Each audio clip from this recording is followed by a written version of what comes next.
ಬೆಂಗಳೂರಿನ ಆ ಐಷಾರಾಮಿ ಬಡಾವಣೆಯಲ್ಲಿ ಸೂರ್ಯೋದಯವಾಗುತ್ತಿದ್ದಂತೆ ಪ್ರೀತಿಯ ಸಾಗರ ಬಂಗಲೆಯ ಗೇಟ್ ತೆರೆಯಿತು.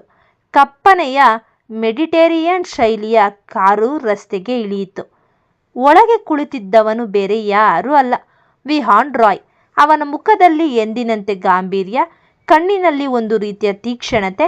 ಆಫೀಸಿಗೆ ಹೋಗುವ ದಾರಿಯಲ್ಲೂ ಅವನಿಗೆ ನೆಮ್ಮದಿಯಿಲ್ಲ. ಕೈಯಲ್ಲಿದ್ದ ಫೋನ್ನಲ್ಲಿ ಯಾರನ್ನೋ ಸರಿಯಾಗಿ ತರಾಟೆಗೆ ತೆಗೆದುಕೊಳ್ತಿದ್ದ. ನೋಡಿ, ನನಗೆ ರಿಸಲ್ಟ್ ಬೇಕು ಅಷ್ಟೇ. ಕೆಲಸ ಆಗದಿದ್ದರೆ ನಿಮ್ಮ ರೆಸಿಗ್ನೇಷನ್ ಲೆಟರ್ ನನ್ನ ಟೇಬಲ್ ಮೇಲೆ ಇರಲಿ ಎಂದು ಫೋನ್ ಕಟ್ ಮಾಡಿದ. ಅವನಿಗೆ ಮನುಷ್ಯರಿಗಿಂತ ಕೆಲಸವೇ ಮುಖ್ಯ. ಈ ಕಡೆ ಮಧ್ಯಮ ವರ್ಗದ ಆ ಪುಟ್ಟ ಮನೆಯಲ್ಲಿ ಋತ್ವಿ ಈಗಾಗಲೇ 10 ಕೆಲಸ ಮುಗಿಸಿದ್ದಳು. ತಂದೆಗೆ ಮಾತ್ರೆ ಕೊಡುವುದು, ಅಮ್ಮನಿಗೆ ಟೈಲರಿಂಗ್ ಕೆಲಸದಲ್ಲಿ ಸಹಾಯ ಮಾಡುವುದು, ಅಷ್ಟರಲ್ಲಿ ಅಣ್ಣ ರಾಜುವಿನ ಬೇಜವಾಬ್ದಾರಿ ಮಾತಿಗೆ ಸರಿಯಾದ ಉತ್ತರ ಕೊಟ್ಟು ಅವನ ಮಗಳು ಶಾನ್ವಿಯನ್ನು ಸ್ಕೂಲಿಗೆ ರೆಡಿ ಮಾಡುವುದು. ಇಷ್ಟರಲ್ಲೇ ಅವಳಿಗೆ ಸುಸ್ತಾಗಿತ್ತು. ಅಮ್ಮ, ನಾನಿನ್ನು ಹೊರಡ್ತೇನೆ.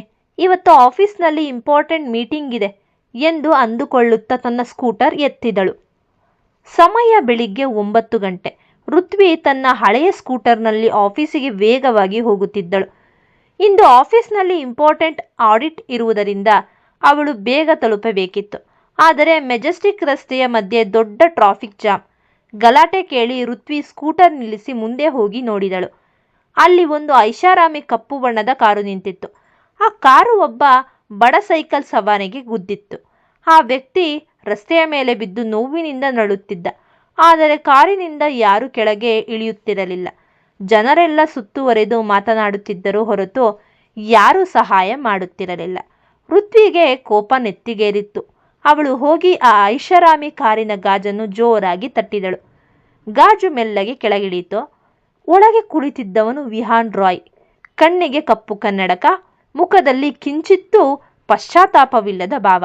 ಋತ್ವಿ: ಏನ್ರಿ, ಮನುಷ್ಯನಾ ನೀವು ಅಥವಾ ಕಲ್ಲ? ನಿಮ್ಮ ಕಾರು ತಾಗಿ ಆ ಮನುಷ್ಯ ಅಲ್ಲಿ ಬಿದ್ದಿದ್ದಾನೆ. ಇಳಿದು ಸಹಾಯ ಮಾಡುವುದು ಬಿಟ್ಟು ರಾಜನ ಥರ ಕೂತಿದ್ದೀರಲ್ಲ.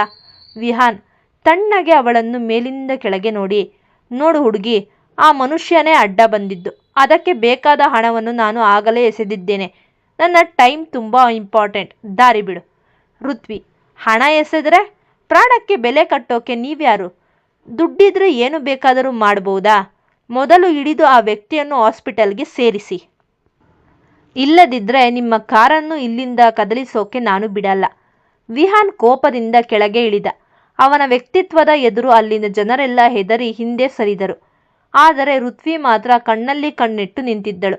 ಇವತ್ತು ಇವಳ ಅಹಂಕಾರ ಮುರಿಯದಿದ್ದರೆ ನಾನು ವಿಹಾನ್ ರಾಯ್ ಅಲ್ಲ ಎಂದು ಮನಸ್ಸಿನಲ್ಲೇ ಅಂದುಕೊಂಡ ವಿಹಾನ್.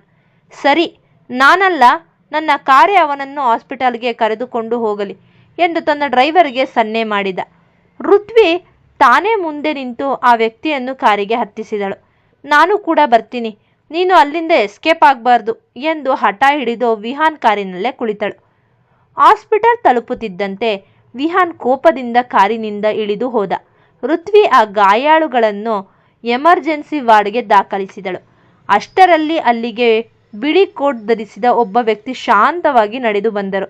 ಅವರೇ ಡಾಕ್ಟರ್ ಆರವ್ ರಾಯ್. ಆರವ್ ಗಾಯಾಳುಗಳನ್ನು ಪರೀಕ್ಷಿಸಿ ಋತ್ವಿಯ ಕಡೆ ತಿರುಗಿದರು.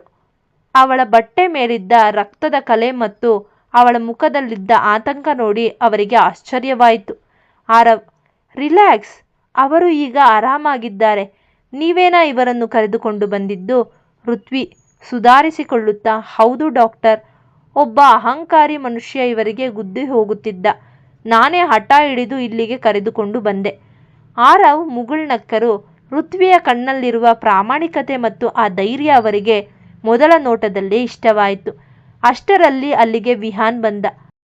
ವಿಹಾನ್: ಆರವ್, ಇವಳು ನನ್ನ ತಲೆ ತಿನ್ನುತ್ತಿದ್ದಾಳೆ. ಆ ಮನುಷ್ಯ ಬದುಕಿದ್ದಾನಲ್ಲ, ಅಷ್ಟೇ ಸಾಕು, ಇನ್ನು ನಾನು ಹೋಗಬಹುದು. ಆರವ್ ತನ್ನ ತಮ್ಮನ ಕಡೆ ನೋಡಿ: ವಿಹಾನ್, ಈ ಹುಡುಗಿ ಮಾಡಿರೋದು ಎಷ್ಟು ದೊಡ್ಡ ಕೆಲಸ ಅಂತ ನಿನಗೆ ಗೊತ್ತಾ? ಮನುಷ್ಯತ್ವ ಅಂದರೆ ಏನು ಅಂತ ಇವಳನ್ನು ನೋಡಿ ಕಲಿ ಎಂದರು. ನಂತರ ಋತ್ವಿಯ ಕಡೆ ತಿರುಗಿ: ನನ್ನ ಹೆಸರು ಆರವ್, ಇವನು ನನ್ನ ತಮ್ಮ ವಿಹಾನ್. ಸಾರಿ, ಇವನು ಸ್ವಲ್ಪ ಒರಟ. ನಿಮ್ಮ ಹೆಸರೇನು? ಋತ್ವಿ: ನನ್ನ ಹೆಸರು ಋತ್ವಿ ರಮೇಶ್.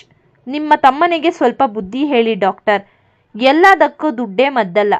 ಋತ್ವಿ ಅಲ್ಲಿಂದ ಹೊರಡುವಾಗ ಆರವ್ ಅವಳನ್ನೇ ನೋಡುತ್ತಾ ನಿಂತಿದ್ದರು.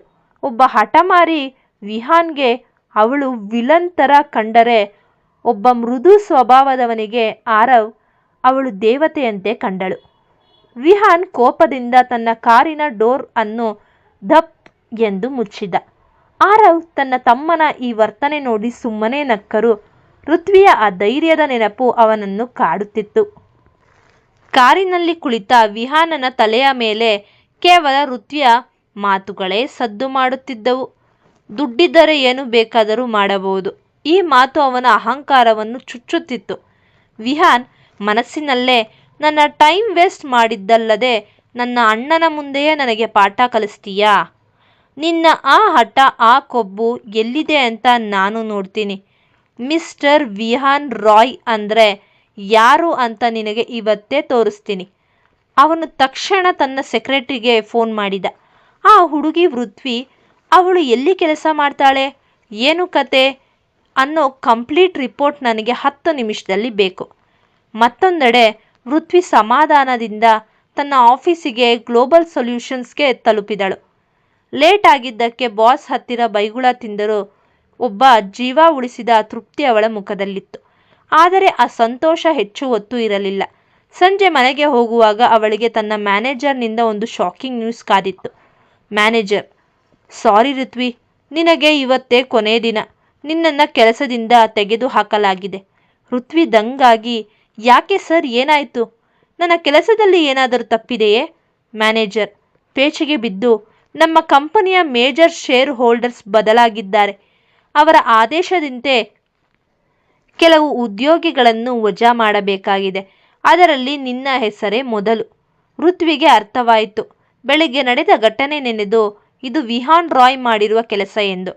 ಅವಳು ಕಣ್ಣೀರು ಹಾಕುವ ಹುಡುಗಿಯಲ್ಲ. ನೇರವಾಗಿ ವಿಹಾನ್ ರಾಯ್ ಆಫೀಸಿಗೆ ಹೋಗಲು ನಿರ್ಧರಿಸಿದಳು.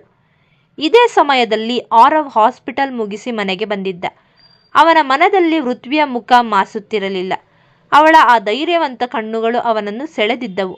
ಆರವ್ ಮನೆಯಲ್ಲಿ ಸುಪ್ರದಾ ಎದುರಾದಾಗ, ಸುಪ್ರದಾ, ಇವತ್ತು ನಾನು ಒಬ್ಬಳು ತುಂಬ ಧೈರ್ಯವಂತ ಹುಡುಗಿನ ಭೇಟಿಯಾದೆ. ಸುಪ್ರದಾ ತನ್ನ ಐಫೋನ್ ನೋಡುವುದರಲ್ಲಿ ಬ್ಯುಸಿಯಾಗಿ, ಯಾರು ಅಣ್ಣ ಅಷ್ಟೊಂದು ಧೈರ್ಯ ಇರೋ ಹುಡುಗಿ? ವಿಹಾನ್ ಅಣ್ಣಗಿಂತ ಧೈರ್ಯ ಇದೆಯಾ, ಇಲ್ಲ ನಂತರನಾ? ಆರವ್: ಇಲ್ಲ ಸುಪ್ರದಾ, ಅವಳು ತುಂಬ ಸಿಂಪಲ್ ಮಿಡಲ್ ಕ್ಲಾಸ್ ಹುಡುಗಿ. ಆದರೆ ವಿಹಾನ್ನನ್ನೇ ಸುಮ್ಮನೆ ಕೂರಿಸಿದಳು ಅಂದರೆ ಅವಳು ಎಂಥವಳು ಅಂತ ಯೋಚಿಸು. ಸುಪ್ರದಾ ಮುಖ ಸುಕ್ಕಿಡುತ್ತಾ, ವಾಟ್? ಆ ಚೀಪ್ ಮಿಡಲ್ ಕ್ಲಾಸ್ ಹುಡುಗಿ ನನ್ನ ಅಣ್ಣನಿಗೆ ಮಾತಾಡಿದ್ಲ? ಆ ಬಡವರಿಗೆ ಕೊಬ್ಬು ಜಾಸ್ತಿ ಆಯಿತು ಅಣ್ಣ. ವಿಹಾನ್ ಅಣ್ಣ ಅವಳನ್ನು ಸುಮ್ಮನೆ ಬಿಡೋಲ್ಲ, ನೋಡ್ತಿರು. ಆರವ್ ನಿಟ್ಟುಸಿರು ಬಿಡುತ್ತಾ, ತಂಗಿ ಮತ್ತು ತಮ್ಮ ಇಬ್ಬರು ಅಹಂಕಾರದ ಶಿಖರದಲ್ಲಿ ಕುಳಿತಿದ್ದಾರೆ ಎಂದು ಅವನಿಗೆ ಗೊತ್ತು. ಆದರೆ ಅವನಿಗೆ ಋತ್ವಿಯ ಮೇಲಿನ ಕುತೂಹಲ ಮಾತ್ರ ಹೆಚ್ಚಾಗುತ್ತಲೇ ಇತ್ತು. ಅಷ್ಟರಲ್ಲಿ ವಿಹಾನ್ ಆಫೀಸಿನ ರಿಸೆಪ್ಷನ್ನಲ್ಲಿ ದೊಡ್ಡ ಗಲಾಟೆ ಶುರುವಾಯಿತು. ಋತ್ವಿ ವಿಹಾನ್ನ ಆಫೀಸಿಗೆ ನುಗ್ಗಿ ಬಂದಿದ್ದಳು. ಋತ್ವಿ: ವಿಹಾನ್ ರಾಯ್, ಧೈರ್ಯವಿದ್ದರೆ ಹೊರಗೆ ಬನ್ನಿ. ನನ್ನ ಹೊಟ್ಟೆ ಮೇಲೆ ಹೊಡೆಯುವ ಹಕ್ಕು ನಿಮಗಿಲ್ಲ. ವಿಹಾನ್ ರಾಯ್ ತನ್ನ ಕ್ಯಾಬಿನ್ನಲ್ಲಿ ರಾಜನಂತೆ ಕುಳಿತಿದ್ದ. ಎದುರು ನಿಂತಿದ್ದ ಋತ್ವಿಯ ಕಣ್ಣಲ್ಲಿ ಕಿಡಿಯಿತ್ತು. ಆದರೆ ವಿಹಾನ್ ಮುಖದಲ್ಲಿ ಗೆಲುವಿನ ನಗು ಇತ್ತು. ವಿಹಾನ್: ಏನಾಯ್ತು ಋತ್ವಿ, ಕೆಲಸ ಹೋಯ್ತಾ? ನೋಡು, ನಾನೇ ಹೇಳಿದ್ದೆ ನನ್ನ ಟೈಮ್ ತುಂಬ ಕಾಸ್ಟ್ಲಿ ಅಂತ. ನನ್ನ ಅರ್ಧ ಗಂಟೆ ಟೈಮ್ ವೇಸ್ಟ್ ಮಾಡಿದ್ದಕ್ಕೆ ನಿನ್ನ ಇಡೀ ಕೆರಿಯರನ್ನೇ ವೇಸ್ಟ್ ಮಾಡೋ ಪವರ್ ನನಗಿದೆ. ಋತ್ವಿ: ನೀವು ಎಷ್ಟು ಕೆಳಮಟ್ಟಕ್ಕೆ ಇಳಿತೀರಾ ಅಂತ ನಾನು ಅಂದ್ಕೊಂಡಿರಲಿಲ್ಲ. ನನ್ನನ್ನು ಕೆಲಸದಿಂದ ತೆಗೆಸಿದ್ದಕ್ಕೆ ನಿಮಗೆ ಏನು ಸಿಕ್ತು? ವಿಹಾನ್: ಶಾಂತಿ. ನನ್ನ ಎದುರು ಯಾರು ಧ್ವನಿ ಎತ್ತಬಾರದು ಅನ್ನೋ ಪಾಠ ಸಿಕ್ತು. ಆದರೆ ನೋಡು, ನಾನು ಅಷ್ಟು ಕೆಟ್ಟವನಲ್ಲ. ನಿನಗೆ ಒಂದು ಆಫರ್ ಕೊಡ್ತೀನಿ. ನನ್ನ ಕಂಪನಿಯಲ್ಲಿ ನೀನು ನನ್ನ ಪರ್ಸ್ನಲ್ ಅಸಿಸ್ಟೆಂಟ್ ಆಗಿ ಕೆಲಸ ಮಾಡಬೇಕು. ಸಂಬಳ ನಿನ್ನ ಹಳೆ ಕಂಪನಿಗಿಂತ ಡಬಲ್ ಇರುತ್ತೆ.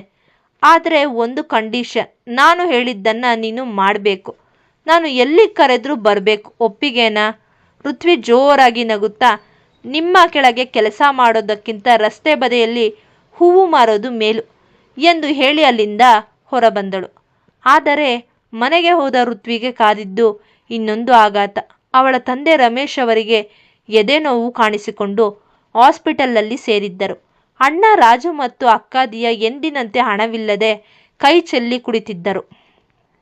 ತಂದೆಯ ಆಪರೇಷನ್ಗೆ ತುರ್ತಾಗಿ 5 ಲಕ್ಷ ರೂಪಾಯಿ ಬೇಕಿತ್ತು. ಅವಳು ಅಸಹಾಯಕಳಾಗಿದ್ದಳು. ಮತ್ತೆ ಅದೇ ಹಾಸ್ಪಿಟಲ್ಗೆ ಓಡಿದಳು. ಅಲ್ಲಿ ಅವಳಿಗೆ ಆರವ್ ಸಿಕ್ಕಿದನು. ಆರವ್, ಋತ್ವಿ, ಗಾಬರಿ ಪಡಬೇಡಿ. ನಿಮ್ಮ ತಂದೆಯನ್ನು ನಾನು ಚೆನ್ನಾಗಿ ನೋಡ್ಕೊಳ್ತೀನಿ. ಆದರೆ ಬಿಲ್ ಸೆಟಲ್ ಮಾಡೋಕೆ ನೀವು ಇನ್ಶೂರೆನ್ಸ್ ಅಥವಾ ಬೇರೆ ಏನಾದರೂ ವ್ಯವಸ್ಥೆ ಮಾಡಿದ್ದೀರಾ? ಋತ್ವಿಯ ಹತ್ತಿರ ಉತ್ತರವಿರಲಿಲ್ಲ. ಅವಳು ತನ್ನ ಸ್ವಾಭಿಮಾನವನ್ನು ಬದಿಗೊತ್ತಿ ವಿಹಾನ್ಗೆ ಫೋನ್ ಮಾಡಿದಳು. ಮರುದಿನ ಬೆಳಿಗ್ಗೆ ವಿಹಾನ್ ಆಫೀಸಿಗೆ ಋತ್ವಿ ಬಂದಳು. ಅವಳ ಕಣ್ಣುಗಳು ಹತ್ತಿದ್ದರಿಂದ ಕೆಂಪಾಗಿದ್ದವು. ಋತ್ವಿ, ನಾನು ನಿಮ್ಮ ಕಂಡೀಷನ್ಗೆ ಒಪ್ಪಿಕೊಂಡಿದ್ದೇನೆ. ನನಗೆ ಈಗಲೇ 5 ಲಕ್ಷ ರೂಪಾಯಿ ಅಡ್ವಾನ್ಸ್ ಬೇಕು. ನನ್ನ ತಂದೆಯ ಪ್ರಾಣ ಉಳಿಸಬೇಕು. ವಿಹಾನ್ ಕುರ್ಚಿಯಿಂದ ಎದ್ದು ಅವಳ ಹತ್ತಿರ ಬಂದ. ಅವಳ ಗಲ್ಲವನ್ನು ಮೆಲ್ಲಗೆ ಎತ್ತಿ ಹಿಡಿದು, ಈಗ ಬಂದೆ ದಾರಿಗೆ. ನಿನ್ನ ಈ ಸ್ವಾಭಿಮಾನ ಇಷ್ಟು ಬೇಗ ಮಣ್ಣು ಪಾಲಾಗುತ್ತೆ ಅಂತ ಅಂದ್ಕೊಂಡಿರಲಿಲ್ಲ. ಸರಿ, ಹಣ ನಿನ್ನ ಅಕೌಂಟ್ಗೆ ಬರುತ್ತೆ. ಆದರೆ ಇವತ್ತಿನಿಂದ ನೀನು ಕೇವಲ ನನ್ನ ಅಸಿಸ್ಟೆಂಟ್ ಅಲ್ಲ, ನೀನು ನನ್ನ ನೆರಳು. ನಾನು ಸುಟ್ಟರೂ ನೀನು ಸುಡಬೇಕು, ನಾನು ನಡೆದರೆ ನೀನು ನಡೆಯಬೇಕು. ಋತ್ವಿ ಮೌನವಾಗಿ ಸಹಿಸಿಕೊಂಡಳು. ಅವಳು ಕೆಲಸಕ್ಕೆ ಸೇರಿದ ಮೊದಲನೇ ದಿನವೇ ವಿಹಾನ್ ಅವಳಿಗೆ ಒಂದು ದೊಡ್ಡ ಪಾರ್ಟಿಗೆ ಜೊತೆಯಲ್ಲಿ ಬರಲು ಆರ್ಡರ್ ಮಾಡಿದ.